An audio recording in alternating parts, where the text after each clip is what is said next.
Você aceitaria ser chicoteada por um crime que seu primo cometeu? Zhou Fei aceitou. Mas não por fraqueza, e sim por uma dívida de sangue que a assombra há 10 anos. O problema é que até a paciência de uma guerreira tem limite, e o limite dela acaba de estourar. Capítulo 2 Li Seng. Depois que a chefe Li saiu, Zhou Yitan perguntou com suavidade. Está doendo? Zhou Fei sentiu uma onda imensa de mágoa com aquela pergunta, mas fez questão de bancar a durona. Esfregou o rosto com a mão e respondeu de forma ríspida. Ainda não morri, tá bom assim? Que gênio de cão raivoso, igualzinho à sua mãe. Zhou Yitan suspirou, deu um tapinha na nuca dela e, de repente, emendou. Há 20 anos, o ministro traiçoeiro Cão Zongun, da capital do norte, conspirou para usurpar o trono. Na época, 12 oficiais civis e militares arriscaram a vida para proteger o jovem soberano na fuga do palácio. Rumaram para o sul e, usando a barreira natural como fronteira, fundaram a atual dinastia Zhao do Sul. Desde então, as guerras não cessaram e a tirania se abateu sobre o povo como um tigre feroz. Esse costume de Zhou Yitan provavelmente não tem mais cura, até para jogar conversa fora ele precisava de um preâmbulo, ou seja, devagar um bocado antes de chegar ao assunto principal. Ao ouvi-lo começar a contar histórias antigas do nada, Zhou Fei não o interrompeu, já acostumada, apenas ficou ali parada, com o rosto inexpressivo, escutando. Por toda parte, os indignados com a injustiça se ergueram em armas, mas infelizmente não foram páreo para os cães de caça da falsa corte do norte. Alguns desses homens morreram, outros se refugiaram nas montanhas Shu e buscaram abrigo com seu avô. Então o falso imperador, o bandido cão, despachou suas tropas para Shu e, a partir daí, taxou nossas 48 fortalezas como bandoleiros. Seu avô, um herói de seu tempo, ao ouvir o tal édito imperial do canalha cão, deu uma grande gargalhada e ordenou que se erguesse o estandarte das 48 fortalezas, autoproclamando-se rei do monte ocupado.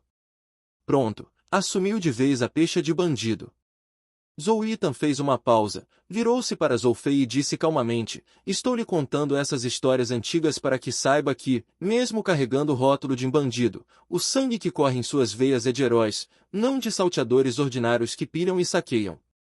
E também para que não manche a reputação gloriosa que seu avô conquistou ao longo da vida. Sempre adoentado, sua voz carecia de vigor, era invariavelmente suave, sem conseguir ser severa. No entanto, para os ouvidos de Zhou Fei, aquelas últimas palavras pesaram muito mais do que as chicotadas de Li Jinhong. Zhou Yitan recuperou o fôlego e perguntou em seguida. O que o Sr. San andou ensinando? O tal velho Sr. San era um letrado pedante e teimoso que se meteu em apuros por não segurar a língua. Diziam que seus artigos vociferando contra o falso imperador cão dariam para encadernar uma coletânea. Por isso, tornou-se alvo da falsa corte do norte, que o perseguia para matá-lo. Felizmente, tinha antigas ligações com gente do meio marcial e foi escoltado até as 48 fortalezas. Vendo que ele não servia para carregar peso nem para trabalhos manuais, Li Jinhong achou por bem mantê-lo na fortaleza como preceptor. Não esperava que formasse eruditos, queria apenas que os jovens discípulos aprendessem a ler umas palavras e a escrever cartas minimamente compreensíveis para quando saíssem mundo afora. Zhou Fei fora alfabetizada pessoalmente por Zhou Yitan desde pequena. Embora lesse sem muito afinco, ainda conseguia recitar de cor alguns trechos de textos célebres, ainda que trocando as bolas entre um autor e outro. Acontece que, no inverno passado, Zhou Yitan pegou um resfriado e ficou doente até o início da primavera, sem ânimo para supervisioná-la. Com medo de que a filha andasse criando encrenca por aí, Li Jinhong a obrigou a assistir às aulas do velho Sr. San. E vejam só, foi lá que arrumou confusão. Zhou Fei ficou de cabeça baixa por um bom tempo, até que, contrariada, resmungou. Eu só ouvi até a parte do três coisas constituem o caminho habitual da mulher, segundo os ritos e os ensinamentos canônicos. Depois fui embora. Zhou Yitan comentou. Ah, então você não ouviu quase nada. Me diga, a que três coisas se refere esse caminho habitual? Zhou Fei murmurou, emburrada. Como é que eu ia saber dessa porcaria? Modere a linguagem. Zhou Yitan a repreendeu com o olhar, para em seguida explicar, compreender sua humildade e fraqueza, compreender seu dever de laborar, compreender que deve presidir os ritos funerários e de sacrifício. O caminho habitual da mulher consiste nestas três coisas. Zhou Fei não esperava que ele soubesse daquelas bobagens. Franzindo a testa, retrucou. No mundo de hoje, quem dá as cartas são os chacais e os lobos. Quem não for da laia dos falcões ferozes ou dos tigres vorazes será inevitavelmente esmagado, com a vida e a morte nas mãos alheias. Que história é essa de humildade e fraqueza? Lanterninha! Falou com uma convicção tão grande, como se tivesse profundas reflexões sobre o assunto, que Zhou Yitan primeiro ficou surpreso, depois não conseguiu conter o riso. Sua pirralha, nunca pisou fora das montanhas Shu e já ousa falar de mundo de hoje? E ainda fala com essa seriedade toda. Onde foi que ouviu isso? Foi você quem disse, afirmou Zhou Fei, cheia de razão. Uma vez, quando bebeu demais, você disse isso. Não esqueci uma palavra sequer. O sorriso de Zhou Yitan foi se desfazendo ao ouvir aquilo. Por um instante, sua expressão tornou-se extremamente complexa, como se seu olhar atravessasse as camadas e mais camadas de montanhas das 48 fortalezas e se perdesse na vastidão sem fim dos 36 distritos dos 9 reinos. Só depois de um longo tempo ele falou. Mesmo que tenha sido eu a dizer, não significa que esteja certo.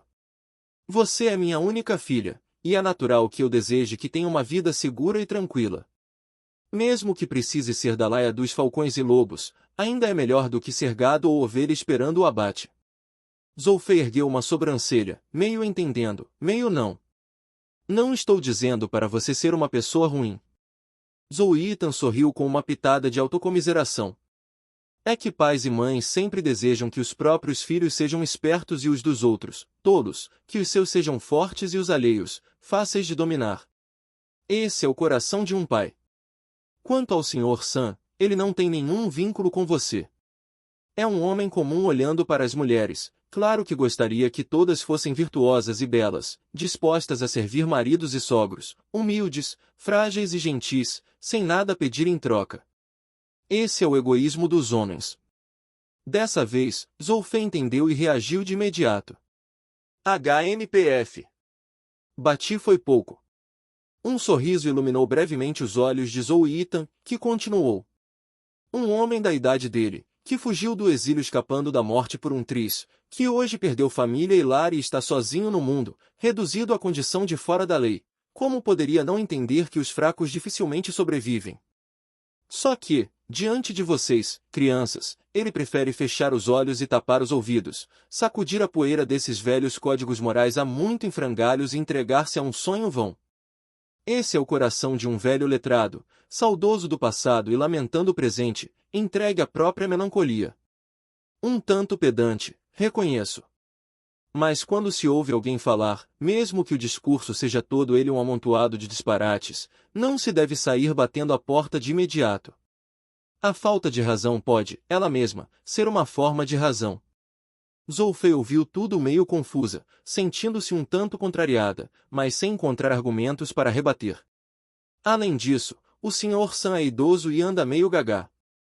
Você nem deveria se importar com ele, prosseguiu Zhou Yitan, mudando de tom. E, para piorar, você ainda partiu para a agressão e o deixou pendurado numa árvore.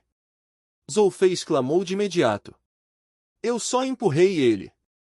Não fui eu que levantei no meio da noite para arrancar a roupa dele. Com certeza foi obra daquele desgraçado do Li Seng. Como é que a Li Jinhong tem coragem de dizer que usei de meios sujos? As artimanhas do sobrinho dela é que são baixas e desprezíveis. Zhou Yitan achou estranho. E por que não se defendeu com ela na hora? Zhou Fei ficou sem resposta e apenas soltou um resmungo alto. Quanto mais Li Jinhong a surrava, mais ela insistia em bater de frente com a mãe, a ponto de nem se dignar a dar explicações. Li Seng era filho do segundo tio de Zhou Fei. Poucos dias mais velho que ela, ficou órfão ainda pequeno e foi criado por Li Jinhong junto com sua irmã de sangue, Li Yan. Entre os mais jovens da fortaleza ali que ainda não haviam chegado à idade adulta, a maioria tinha talento mediano. Apenas Zhou Fei e Li Seng realmente se destacavam. Por isso, desde crianças viviam as turras, disputando palmo a palmo, ou assim parecia aos olhos dos outros. Na verdade, porém, Zhou Fei nunca antagonizava Li Seng de fato, pelo contrário, até cedia em muita coisa. Zhou Fei tinha memórias muito antigas. Na época em que os adultos ainda falavam sem se preocupar se ela estava ouvindo, ela retinha impressões vagas de alguns acontecimentos importantes. Incluíam-se aí as vezes em que sua mãe, desajeitada, deslocara uma de suas juntas ao dar banho nela, parecia que nem doía tanto, ela só se lembrava da mãe chorando de susto enquanto recolocava no lugar. Também se lembrava do inverno de chuvas intermináveis em que seu pai adoecera gravemente e quase morrera. O doutor Shu, que ainda não tinha barba branca na época, saiu com o rosto impassível e disse à sua mãe: leve a criança para ele dar uma olhada.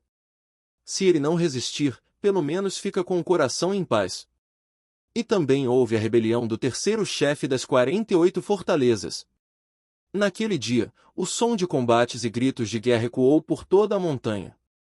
O ar ao redor parecia ter se solidificado. Zhou Fei se lembrava de ter sido apertada com força contra o peito de alguém. O abraço era amplo e reconfortante, mas o cheiro não era lá muito agradável, um forte odor de suor, provavelmente de alguém pouco afeito à limpeza. Ele a levou até Zhou Yitan. No momento em que ela segurou a mão gelada do pai, Zhou Fei ouviu um baque alto atrás de si.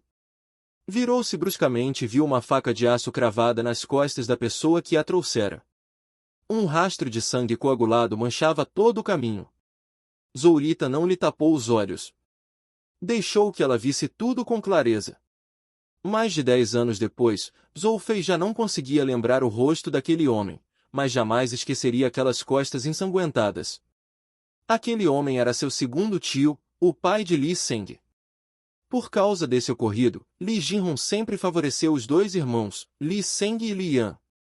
Nas coisas pequenas do dia a dia, como comida e roupa, ceder a Li Yan não era problema, ela era menor, a irmãzinha caçula, era o certo. Quando eram pequenos e os três aprontavam alguma travessura, o cabeça por trás de tudo era quase sempre o tal do Li Seng. Mas quem levava a culpa e o castigo era invariavelmente Zhou Fei, a suposta joia preciosa da chefe Li. Conforme cresceram e começaram a treinar artes marciais sob a tutela de Li Jinhong, Zhou Fei jamais ouviu um mero "está bom" da boca da mãe. Já Li Seng, mesmo que de vez em quando a superasse por um triz, ganhava todo tipo de recompensa da parte de Li Jinhong.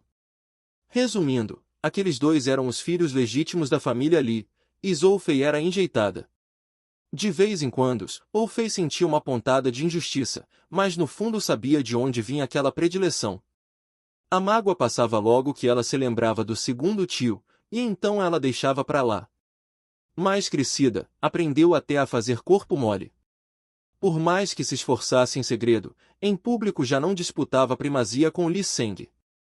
Nos treinos e combates simulados, cedia um pouco aqui e ali, sem deixar transparecer, mantendo a farsa de que estavam no mesmo nível. Não se tratava de nenhuma nobreza de espírito. Para uma menina de 10 anos e poucos, isso dava a Zhou Fei a sensação de superioridade de "eu sei que sou melhor que você, só estou deixando você ganhar". Olhar para o primo com esse ar de quem vê um grande idiota lhe proporcionava uma satisfaçãozinha mesquinha, mas suficiente para compensar todas as injustiças que sofria. Claro, havia também uma pitada de pirraça contra Li Jinhong, de qualquer jeito, não adiantava nada, ela jamais arrancaria um "muito bem" da boca da chefe Li. Zhou Fei não tinha um gênio dos melhores, e achava que, para com Li Seng, já fora bondosa até demais. Mas o que o moleque aprontara dessa vez passava de todos os limites. Num lugar como as 48 fortalezas, o que valia era ter punhos fortes e mão pesada. Gente boa de briga era respeitada. Muitos vinham do meio do crime, mal sabiam escrever o próprio nome e não ligavam para miudezas. Contudo, uma mocinha de 14, 15 anos, não era mais tão criança assim. A noção de homens e mulheres são diferentes ela já tinha bem clara. A acusação caluniosa de Li Seng, de que ela teria arrancado a roupa de um velho, fez Zhou Fei ferver de raiva e vergonha. Assim que saiu dos aposentos de Zhou Yitan e voltou para o seu próprio quarto, aprontou-se, trocou de roupa e girou os ombros para testar. Sentindo-se em boa forma, pegou sua longa espada de lâmina estreita e dorso grosso, que estava encostada na porta, e saiu bufando de fúria, determinada a ajustar as contas com Li Seng.